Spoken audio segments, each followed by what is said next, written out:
La música golpeó primero. No fue suave, no fue elegante.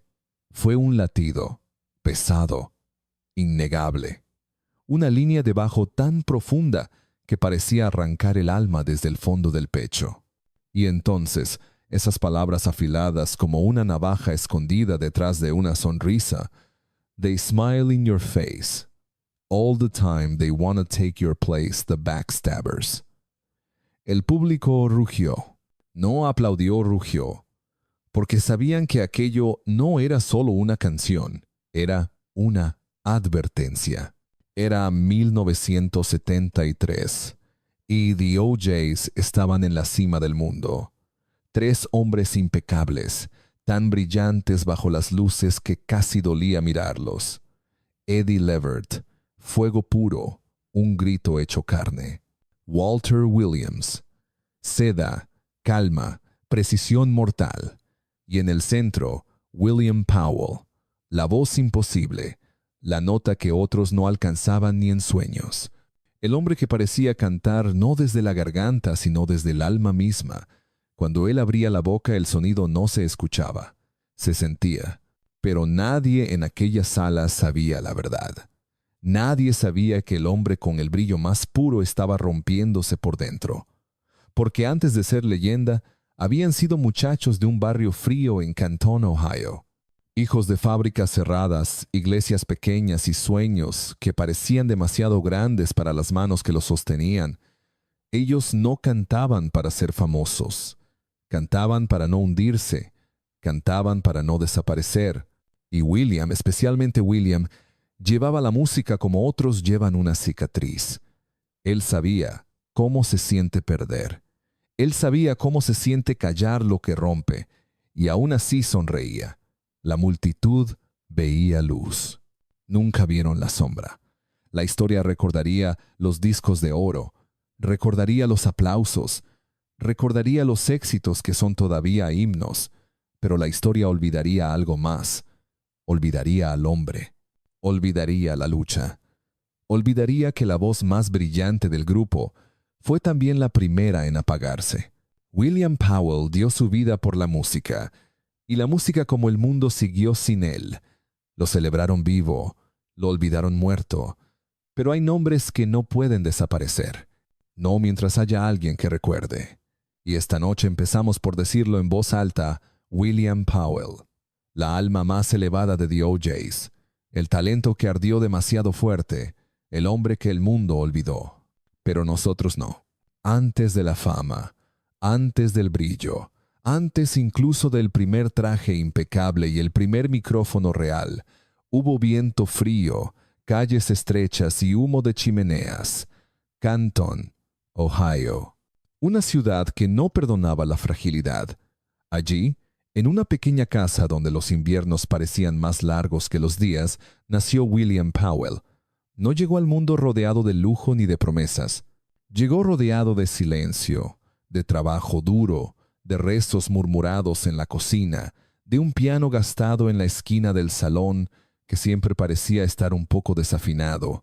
Su familia no tenía mucho, pero tenía eso: música y fe. Y a veces esas dos cosas son lo único que separa la desesperanza del destino. William comenzó a cantar antes de saber lo que significaba cantar.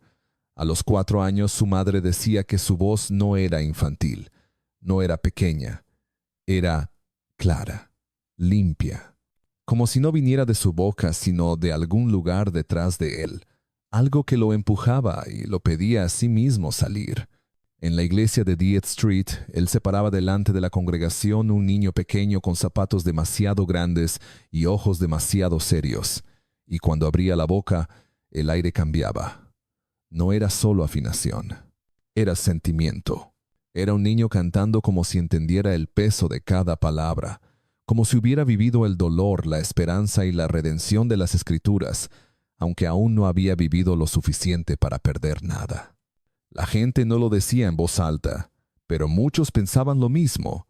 Ese niño no era común. Después llegó la adolescencia, esa frontera donde el mundo empieza a mostrar sus dientes. Las fábricas cerraban, las familias se marchaban, Los chicos de la cuadra aprendían rápido qué significaba tener poco y querer mucho. Algunos se perdieron, otros se adaptaron. William encontró refugio donde siempre lo había tenido, en la música, y fue ahí donde conoció a los dos que cambiarían su vida para siempre, Eddie Levert y Walter Williams. 3 chicos distintos, 3 temperamentos, una misma hambre. No hambre de fama, hambre de sentido, hambre de pertenecer a algo que ellos mismos construyeran. Se reunían debajo de postes de luz, en escaleras, en pasillos de escuelas, donde fuera que el eco trabajara a su favor. Practicaban hasta que las voces se quebraban, hasta que el frío obligaba a detenerse, hasta que alguno decía «ya basta» y los demás no escuchaban. Porque cuando las voces se alineaban, cuando la armonía era exacta, cuando el sonido no parecía venir de 3 gargantas, sino de una única alma colectiva, entonces todo lo demás desaparecía. El frío, la pobreza, la incertidumbre. En esos momentos, ellos no eran muchachos de barrio. Eran algo más. Eran destino. William no hablaba mucho. Él era el silencio entre las notas, el que escuchaba primero, el que afinaba sin decir una palabra. Eddie era la llama. Walter, la calma. William era el puente que los hacía uno. Cuando cantaban, él no buscaba brillar, buscaba elevar, sostener, completar. Un día, mientras ensayaban en un gimnasio que olía a madera vieja y sudor seco, alguien se detuvo a escucharlos. No habló, no los interrumpió. Solo escuchó hasta el final. Cuando terminó, dijo una frase que cambiaría el curso de todo. Ustedes no pertenecen a este lugar. No era insulto, era profecía. Y así empezó el viaje, no buscando fama, sino buscando algo más peligroso, trascender. El viaje comenzó con maletas ligeras y sueños pesados. Los 3 subieron al autobús como quien se lanza a un abismo, sin garantías, sin mapa, solo con una certeza casi irracional de que la música iba a abrirles una puerta. Primero Cleveland, luego Chicago, finalmente Los Ángeles. Cada ciudad era más grande, más rápida, más indiferente. Y en cada una había otros jóvenes exactamente como ellos, talentosos, hambrientos, convencidos de ser la próxima gran historia. El mundo no estaba esperando a The Triumphs, ni siquiera sabía que existían. Cuando firmaron con King Records bajo el nombre The Mascots, parecía que el destino había llegado. Pero la industria musical no es un sueño, es una máquina, una que mastica lo que no vende. Les dieron canciones que no sentían, ritmos que no nacían de sus pechos, letras que no hablaban de su vida. Las grabaron igual, porque los sueños no discuten. Al principio. Las canciones salieron al aire y se apagaron tan rápido como un fósforo mojado. Nada, ni aplausos, ni contratos, ni llamadas. Solo silencio. Fue entonces cuando la duda empezó a respirar detrás de sus nucas. Eddie golpeaba mesas cuando nadie lo veía. Walter caminaba en círculos buscando un plan que no tenía. William solo observaba, con esos ojos que parecían ver algo más allá del presente. Él sabía lo que no se puede enseñar. El éxito necesita identidad. Y ellos todavía no tenían una. Y entonces llegó él, Eddie O.J., lleno de humo de cigarro, voz ronca, mirada que podía leer a cualquiera. No les prometió fama, no les regaló ilusiones. Les dijo una verdad simple: ustedes tienen alma, pero no tienen nombre. Los renombró The O.J.s. Un bautizo, no una marca. Ahora tenían algo que nadie más tenía, una historia que empezaba a escribirse. Pero incluso con nombre nuevo, el camino siguió siendo áspero.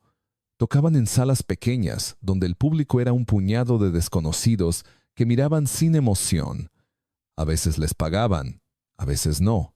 A veces el pago era una cena improvisada, un colchón compartido, una noche sin techo. Se quedaban callados, porque quejarse no alimenta a la fe. Luego llegó Filadelfia, una ciudad que no brillaba como Nueva York ni rugía como Detroit, pero respiraba música en cada pared. Fue allí donde conocieron a Kenny Gamble y Leon Huff, productores que no buscaban estrellas, buscaban verdad. Cuando escucharon a The OJs armonizar en una sala pequeña, uno de ellos cerró los ojos y sonrió. Ese gesto, nada más, valió todos los años de frío, hambre y silencio. No hubo discursos, no hubo ceremonias, solo una frase que cambiaría el destino de 3 voces. Tengo una canción para ustedes. Se llamaba Backstabbers. La primera vez que la escucharon se miraron sin decir nada. Era diferente, mordaz, elegante, peligrosa, un espejo de la vida real. Traición, desconfianza, gente que sonríe mientras entierra el cuchillo. Era música con dientes, música con memoria, música que hablaba de ellos. Y cuando la grabaron, algo sucedió. No una explosión, no un milagro, algo más profundo. Se encontraron. Por primera vez, The OJs no estaban imitando un sonido. Lo estaban creando. No eran 3 jóvenes persiguiendo un sueño. Eran 3 hombres reclamando su voz. Y el mundo estaba a punto de escucharlos. Cuando la aguja tocó el vinilo, algo se encendió. No en la sala, no en el estudio, en todo el país. They smile in your face. All the time they want to take your place. Era más que un coro. Era un secreto dicho en voz alta, una verdad incómoda, vestida en cuerdas sedosas y un bajo que caminaba como un depredador. La gente se reconoció en esa canción. Los falsos amigos, las traiciones silenciosas, las sonrisas que ocultan dientes afilados.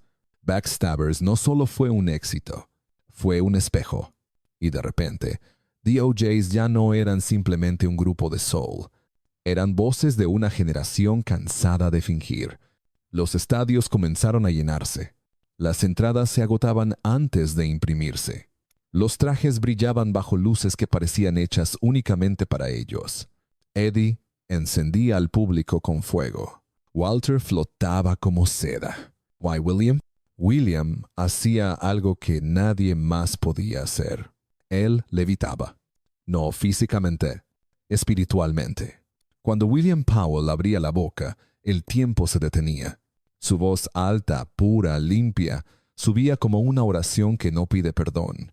No era grito, no era esfuerzo. Era gracia. La gente lloraba en los conciertos. No porque estuviera triste, sino porque se sentían vistos. Luego llegó Love Train. Una canción que no hablaba de traición, sino de esperanza. América estaba herida, dividida, cansada de noticias oscuras. Y de pronto, people all over the world join hands. La gente se tomó de las manos en estadios, en iglesias, en calles. Blancos, negros, latinos, pobres, ricos no importaba. Por 3 minutos y 30 segundos, el mundo respiró al mismo ritmo. Fue el momento más alto de The OJs. Pero la cima siempre tiene viento frío, porque mientras el sonido se hacía más grande, William se hacía más pequeño. La vida en gira es brillo por fuera y sombras por dentro. Hoteles que no se sienten como hogar. Sonrisas que se repiten tanto que dejan de significar algo. Horas de aplausos, seguidas por noches interminables de silencio. El cuerpo le pedía descanso, la mente también. Pero la fama no se detiene cuando el alma se fractura. El alcohol comenzó como celebración, luego como medicina, luego como rutina. La droga no llegó como un demonio agresivo, llegó como un susurro amable, solo para aguantar la noche. Y William, el más silencioso, el más sensible, el más profundo, fue el que cayó más rápido. Pero aún así, cuando subía al escenario, la enfermedad, el cansancio, la adicción desaparecían. Por 1 hora y media, él volvía a ser infinito, hasta que el cuerpo no pudo seguir el ritmo. Una noche, después de un concierto que arrancó ovaciones, William cayó. Y no por cansancio, ni por dolor, sino porque algo más oscuro estaba creciendo dentro de él. El diagnóstico fue devastador. Cáncer de colon, un enemigo silencioso, un enemigo que no se negocia. Pero él no lloró, no se quejó, no dejó de cantar, porque William Powell no vivía para la fama, vivía para la música. Y mientras aún tuviera voz, no pensaba calarse. Al final, no fueron los aplausos los que se detuvieron primero, fue el cuerpo. William Powell había pasado años sosteniéndose con fe, disciplina y silencio. El escenario era su refugio, pero la enfermedad no respetaba templos. El cáncer avanzaba como un incendio nocturno, invisible, rápido, cruel. Él lo ocultó todo el tiempo que pudo. No quería lástima. No quería ser la historia triste de un milagro. Quería ser recordado por la voz, no por la batalla. Pero esa batalla, él la vivió solo. Mientras las luces brillaban en el escenario, William sudaba frío bajo los trajes elegantes. Mientras el público gritaba su nombre, él tragaba dolor como un secreto. Mientras la música elevaba a miles, su cuerpo luchaba por no caer. Eddie y Walter lo veían. Lo conocían demasiado como para no notar lo que estaba pasando. Intentaron ayudarlo. Intentaron detenerlo. Intentaron convencerlo de descansar. Pero William siempre respondía lo mismo. La música me necesita. No era terquedad. Era devoción. Los viajes se hicieron más cortos. Las presentaciones más espaciadas. Las noches más largas. Había días en que no podía levantarse de la cama. Días en que apenas tenía fuerzas para hablar. Pero si había concierto, él estaba allí, con cada nota alta. Su cuerpo se rompía un poco más, pero su alma nunca cedía. A principios de 1977 ya no pudo ocultarlo. El dolor era insoportable. Las presentaciones se hicieron casi imposibles. El médico fue claro.